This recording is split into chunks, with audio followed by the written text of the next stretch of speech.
Como sei que estão todos esperando, né, que eu fale sobre esse assunto, e primeiro dizer que me entristece profundamente ter que falar de um assunto desses depois de ser campeão da Copa do Brasil. Mas sou extremamente grato a essa diretoria por ter confiado em mim em 2019, por ter acreditado em mim, por ter me colocado aqui. Sou extremamente grato ao Gabriel e por tudo que ele fez pelo clube e por mim. E o que eu posso dizer para vocês é que sobre o afastamento do Gabriel foi que, devido a um episódio ocorrido na final, eu fui comunicado pelo vice-presidente Marcos Braz de que ele não seria relacionado para esse jogo e para os próximos jogos até segunda ordem. E esse é um assunto total do Marcos Braz e ele vai explicar para vocês no momento que ele achar oportuno. Mas é um assunto do Marcos Braz e é isso. Esse é o meu pronunciamento sobre esse assunto que, como eu falei, me entristece profundamente porque gostaria muito de que não sujasse o título maravilhoso e incrível que esse grupo conquistou por nenhum motivo extracampo. Então, espero que esse assunto se resolva o antes possível, porque todos os torcedores merecem que o Flamengo sempre esteja bem. Ok? Obrigado. Abrindo para as perguntas. Boa noite, Felipe. Felipe, queria te perguntar da partida de hoje. Imagino, pelo teu espírito da tua época de jogador e agora de treinador, imagino que você tenha saído muito frustrado com esse resultado, porque o Flamengo criou demais, teve muito próximo da vitória. Mais uma vez o Everson teve uma grande atuação e, com todo respeito à recomendação, queria saber se você poderia falar mais sobre o assunto. Se não puder, eu entendo, mas eu tinha que tentar no meu papel. Tá? Okay. Obrigado. Sobre o jogo, foi um jogaço do meu time, foi um jogaço, onde eu saí extremamente satisfeito. Por quê? Porque eu, no meu modelo de jogo, eu criei um modelo de jogo onde o torcedor se sinta representado, que é pressionar alto, que é atacar em todo momento, que é um time vertical, que tenha chances de gol, que jogue tentando sempre buscar o gol. E eu vi o meu modelo de jogo sendo representado no campo hoje pelos jogadores, que treinaram pouquíssimo juntos, esse time nunca tinha jogado junto, e entenderam perfeitamente tudo que eu queria, fizeram um jogão, assim, um jogo extraordinário, fizemos muitas chances de gol para fazer o gol, infelizmente a bola não entrou, e o futebol é assim, ok? Felipe, boa noite. João Pedro Fragoso, Jornal Globo. Eu não tive em Minas no domingo, então parabéns pela conquista de mais um título aí na sua carreira. Felipe, eu queria te fazer uma pergunta sobre você. Ao longo desse tempo que, enfim, desde outubro, quando você está no futebol profissional do Flamengo, e no Sub-17, no Sub-20, quando você estava na base também, você falou muito de como você se preparou para estar onde você está, no que diz respeito ao aspecto tático, ao campo e bola. Mas eu queria te perguntar sobre como você se preparou para viver esses momentos do futebol também, esses momentos de polêmicas extracampo, esses momentos de algumas questões que você tem que resolver com as diretorias, que são essas questões internas. Como é que você se preparou para viver esse tipo de momento assim? Primeiro porque eu tive muitas experiências e convivências com polêmicas como jogador, com companheiros, até mesmo eu, em alguns determinados momentos. E essa experiência me leva a ter um rumo, um norte. Mas a liderança que eu tenho é uma liderança natural, né? Sou como eu sou, eu não sou um ator, eu sou como eu sou. E isso não se prepara, isso se é. Só isso. Felipe, boa noite, Raíza Simplício da Gol Brasil. Eu queria que você explicasse pra gente ali a situação do pênalti, né? O Davi Luiz bateu o pênalti, não sei se ele pediu a bola pro Alcaraz, o Alcaraz é que vinha batendo os últimos 2 pênaltis, pelo menos ele bateu e converteu. Como é que foi essa situação ali? Você participou, não participou? Queria entender ali o que aconteceu. Participo de todas as escolhas do meu time, tudo que faz no campo, até os arremessos de laterais, as jogadas de escanteio, as jogadas de falta, as cobranças de pênaltis. E o Davi Luiz e o Alcaraz eram os 2 batedores da minha lista de hoje. O Davi Luiz treina todos os dias pênalti. O Charlie também treina praticamente todos os dias pênalti. O Davi tem uma média de acerto incrível. E Acredito porque aconteceu, o Davi vai poder explicar melhor, né? Mas eu acredito que o Everson conhecia ele, alguma coisa assim. Ele acabou perdendo o pênalti, mas isso é absolutamente normal, porque o Charlie também poderia ter errado o pênalti e qualquer outro jogador está sujeito a errar um pênalti, né? Isso é treino, é prática e eu tenho plena confiança nos batedores que eu escolho. E se eu coloquei o Davi Luiz como um dos 2 batedores, porque depois dentro do jogo um se sente mais com mais confiança, outro com menos confiança, então eu sempre coloco 2 batedores. E se eu coloquei o Davi Luiz como batedor de pênalti é porque eu vejo ele treinar e sei da capacidade de bater pênalti que ele tem, porque é um jogador que já bateu pênalti em final de Champions League. Felipe, aqui, boa noite, Cícero Mel, da ESPN, dos canais Disney.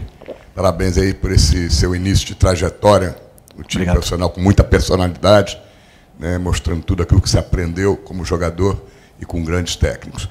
Eu queria justamente falar sobre isso. Você tem 10 jogos à frente do Flamengo, 6 vitórias, 3 empates e apenas aquela derrota no Fla-Flu.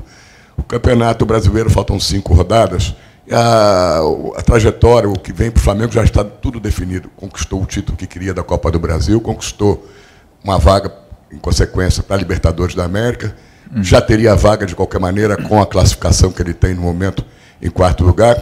Você vai aproveitar esses 5 jogos que faltam para desenvolver o quê dentro desse time do Flamengo e dentro da sua carreira? Eu imagino que você vai aproveitar para desenvolver coisas que você pensa em relação ao que você acha melhor num time com o seu comando, né? Então, eu queria que você falasse se o Flamengo já tem a sua cara e o que falta você implantar para que esse time possa crescer ainda mais nas suas mãos. Boa noite. Boa noite, boa pergunta. Primeiro, faltam 5 jogos, né? Como você falou. 33 a rodada hoje. Isso, 5 jogos. Eu penso, e juro para você que eu penso que se eu não ganhar na próxima rodada, eu não vou estar aqui. Então, esse é o meu pensamento. Então, o que eu vou implementar? Meu modelo de jogo, que é muito similar ao que a torcida, o DNA que a torcida exige. Quero ver ele no campo, refletido no campo como foi hoje, no jogo de hoje, porém eu quero ganhar. Eu quero ganhar porque a única coisa que vai manter no cargo aqui é ganhar. E eu vou fazer de tudo para continuar aqui, ganhando, e vou exigir o máximo dos jogadores. Hoje eu vi um esforço extraordinário, eu vi um esforço incrível dos meus jogadores que acabavam de ser campeões e entramos com a responsabilidade de jogar como campeão da Copa do Brasil. Fizemos 25 chances de gol com um time, como eu falei, 25 chutes a gol, né? Com um time que nunca tinha jogado junto, com uma formação que eu não tinha treinado nunca. Então isso diz muito do nível dos jogadores que estão aqui e do comprometimento que eles têm com o clube e com a equipe. E isso me deixa muito feliz. O que eu vou fazer nesses 5 jogos, eu vou fazer de tudo para ganhar o próximo jogo. E se Deus quiser, eu vou estar daqui a 2 jogos também. Ok? Boa noite, Felipe. Bruna Medeiros, do Diz Fla. Hoje você escolheu iniciar com essa formação que você acabou de citar, que você não tinha treinado, 3 zagueiros e, pelo menos na minha avaliação, o time foi muito seguro defensivamente e também conseguiu criação de oportunidades, apesar de não ter feito gol. Esse esquema você está testando, já pensando na temporada que vem, você já vê, até você elogiou, né, no último jogo, falando que o Milito provou que o 3 zagueiros não é defensivo e tal, então você enxerga isso como um possível esquema para a temporada de 2025, como essa tentativa da temporada que vem, e também se você puder fazer uma análise sobre como se funcionou do jeito que você imaginou também. Obrigado. Eu acredito que todo time que luta para ser campeão, um time completo, um time muito qualificado, ele tem que dominar 2 sistemas, pelo menos. Esse é o meu pensamento, tá? Sobre futebol. Nós dominamos muito bem o 4-4-2, 4-2-3-1, que é similar. E hoje, esses jogadores provaram que dominam o 3-4-3, 3-5-2. Então, hoje, por que eu coloquei essa estrutura no campo hoje? Primeiro, pelos jogadores que tinham. A qualidade, a característica dos jogadores que estavam disponíveis para o jogo de hoje. Que vocês viram, eram esses que estavam disponíveis para o jogo de hoje, mais o Lohan, do profissional, mais o Cleiton. O Léo não tinha condições de jogo de hoje e até completou o banco. Então, em função das características dos jogadores que estavam hoje no campo, esse para mim era o melhor sistema, que combinava muito com o jeito de para pressionar o jeito que o Atlético Madrid não, o Atlético Mineiro joga. E foi, para mim funcionou muito bem, porque o primeiro tempo eu praticamente não vi o Atlético Mineiro no nosso campo, praticamente não vi. Vi só a gente, enquanto durou as forças, duraram as pernas, porque o jogo é feito de fases e a gente fez essa fase durar muito mais do que é o normal. Foram 65 minutos dentro do campo do Atlético Mineiro e claro, depois, claro que essa fase muda um pouco, o Atlético melhorou no jogo, teve as suas chances, mas, como eu falei, fiquei muito feliz porque são jogadores que muitos deles não vinham jogando muito, vinham sem ritmo e fizeram um jogo muito bom. Felipe, boa noite. Boa Vinícius, noite. Sacramento, MS Web Rádio. Queria te dar os parabéns pela sua temporada. Ganhou o título no Sub-17, Sub-20 e também no profissional. Eu queria saber de você como é que você vai fazer agora com esses 5 jogos para rodar o elenco, né? Porque você teve vários desfalques. Você acabou de dizer que teve um 14º com o Léo Pereira, que completou o banco, mas não tinha condições. Como rodar o elenco quando até fatores externos acabam atrapalhando a tua escalação? Pendurados, suspensos, lesionados, jogador afastado. O que fazer para essas rodadas finais com tantos desfalques? Rodar o elenco, como você fala, em revezar os jogadores? Não, eu escolho os melhores para jogar todo o jogo, segundo as características dos jogadores e o que eu penso que é melhor para a equipe. Eu somente penso na equipe, no que é melhor para a equipe. E às vezes, como eu já falei outras vezes, é melhor uma característica de um zagueiro que outro, de um lateral ou outro, e eu penso no que é melhor para a equipe, é a única coisa que eu penso. Sobre os desfalques, não importa o número de desfalques que temos, o time que entrou hoje no campo é um time, só posso elogiar, um time grande, gigantesco, jogadores espetaculares que entraram no campo. Não tenho desculpa nenhuma para dizer, para dar depois do jogo de hoje com os jogadores que entraram no campo. Um time excelente, um 11 titular ali, e depois, claro, o banco recheado de garotos da base, aonde eu não vi, porque eu conheço também esses meninos, que era um jogo fácil para entrar, poderia queimar algum dos meninos, então segurei o máximo possível a substituição e não coloquei eles no jogo, mas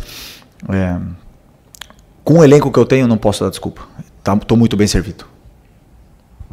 Aqui é Felipe, boa noite. Boa Marcos noite. Martinho, do canal da KSRN. E Felipe, você participou no ano de 2022, né, de uma temporada que terminou com 2 conquistas históricas para o Flamengo. Porém, após essas 2 conquistas, o Flamengo acabou acumulando uma sequência negativa de resultados que acabaram ocasionando uma certa preocupação com a torcida. E na atual temporada, essa preocupação acabou sendo compartilhada também com um possível declínio, uma possível desmobilização da equipe após a conquista da Copa do Brasil, né? Pelo desempenho da equipe, visivelmente, isso não aconteceu. Te preocupou esse processo de desmobilização que poderia acontecer após um título como foi o conquistado contigo? Sinceramente, não. Desculpa, sinceramente, não. Eu conheço meus jogadores, eu vejo como eles treinam. Isso é o primeiro. Depois eu vejo a ambição que eles têm.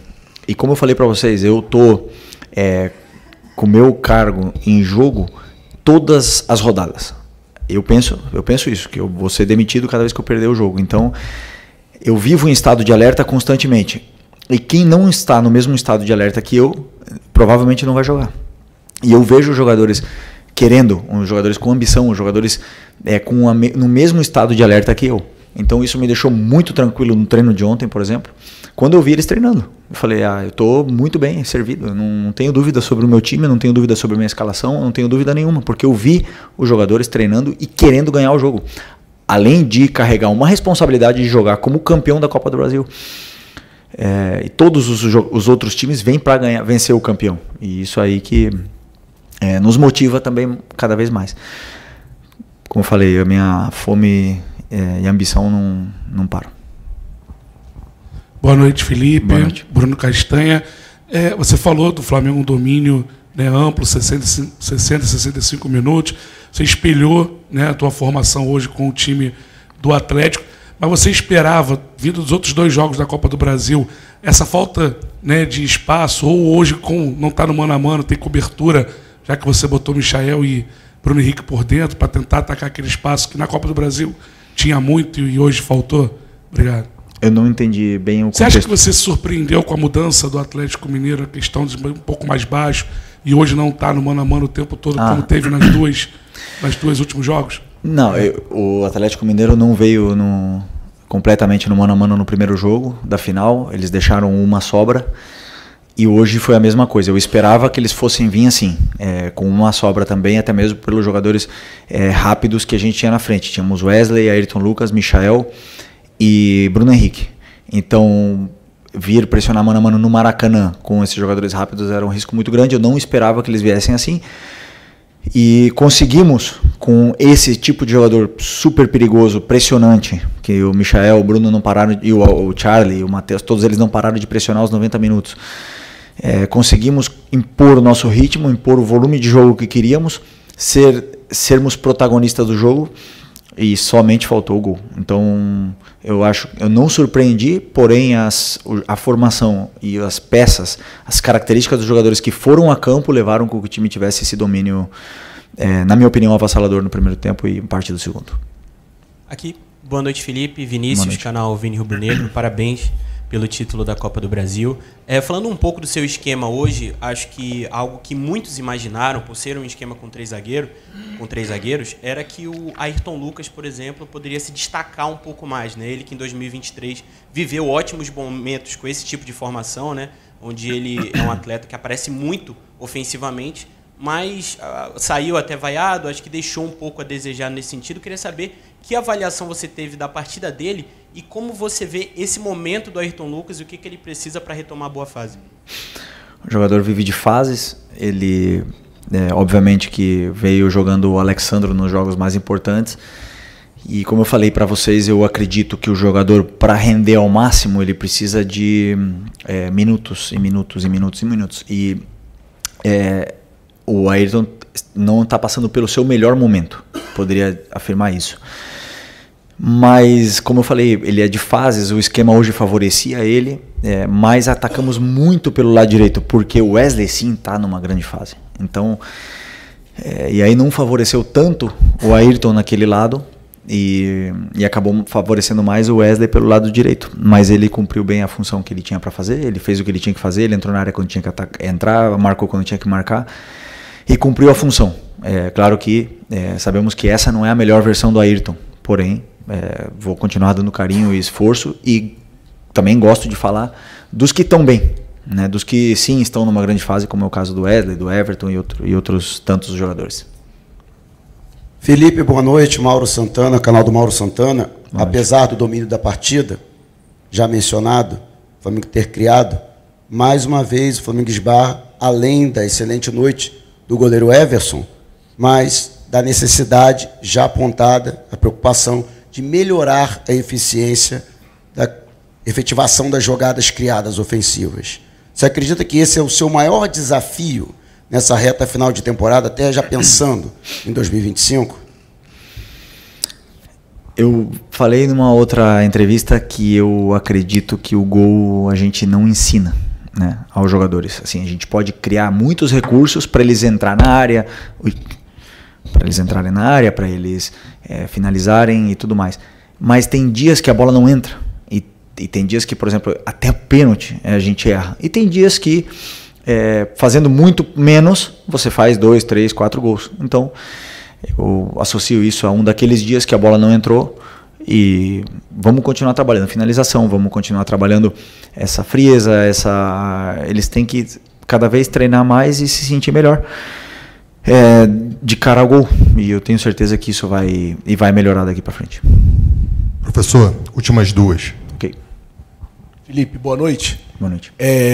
Você fala que pensa o jogo a jogo, acredito que você já está preocupado com o próximo jogo contra o Cuiabá na semana que vem. Só que ontem a CBF divulgou a tabela, né, o calendário, na verdade, de 2025, os estaduais começando ali por volta do dia 12 de janeiro, teoricamente o Flamengo volta no dia 8, para no dia 8 de dezembro volta no dia 8, você teria 4 dias para treinar uma equipe, normalmente entra com os garotos da base, você já tem uma Supercopa do Brasil no dia 2 de fevereiro e um brasileiro começando no final de março ali, já embolado também com Libertadores. Eu queria saber se você, quando olhou o calendário, já começou a pensar em alguma coisa para esse começo de ano e como é que você está vendo isso? A gente planejou uma parte da pré-temporada antes de sair esse calendário e confesso que eu não olhei. É até um erro, né? Mas não olhei esse calendário porque eu estava com a cabeça muito focada para o jogo de hoje. E agora temos essa semana toda para olhar e preparar. Né? Preparar essa pré-temporada, essas semanas, esses microciclos aí até chegar bem na final, como você falou. Temos aí 1 mês de férias obrigatórios por lei e a partir daí voltaremos, treinaremos muito em todos os aspectos e não tenho nenhuma dúvida de que chegaremos muito bem preparados para essa final e do nível que a gente quer que os jogadores estejam. Última aqui. Boa noite, Felipe. Léo José, do Coluna do Fla. O Arrascaeta ele vai passar por um procedimento cirúrgico, né, no joelho. E eu queria saber como que está a questão física, tanto do De La Cruz quanto do Arrascaeta. Ainda tem esperança de contar com o Arrascaeta nesse ano? Não, o Arrascaeta não volta esse ano. Que dia é hoje? 3. Deve ser... pré-temporada ele vai estar. Na volta das férias, com certeza, ele vai estar disponível. O doutor vai poder falar melhor do que eu, mas numa cirurgia simples, né? Mas que sempre que é uma cirurgia, você tem que ter muito cuidado. O De La Cruz, eu acredito que sim, que volte esse ano. A minha esperança é que ele esteja contra o Cuiabá. Eu tinha esperança de que ele chegasse para a final, mas a lesão dele foi mais séria do que parecia. Ele está indo num processo perfeito de cicatrização, o departamento médico trabalha muito bem. E o Luiz Araújo é outro que também provavelmente vai estar disponível para o Cuiabá. E aí, conforme esses craques voltem, o treinador fica com uma dor de cabeça feliz, né? E eu gosto de ter os melhores e poder escolher entre todos esses aí, escolher e ter os melhores à minha disposição sempre. Falou mais alguém? Não é isso? Então tá. Muito obrigado. Obrigado, boa noite, pessoal. Obrigado a todos, boa noite.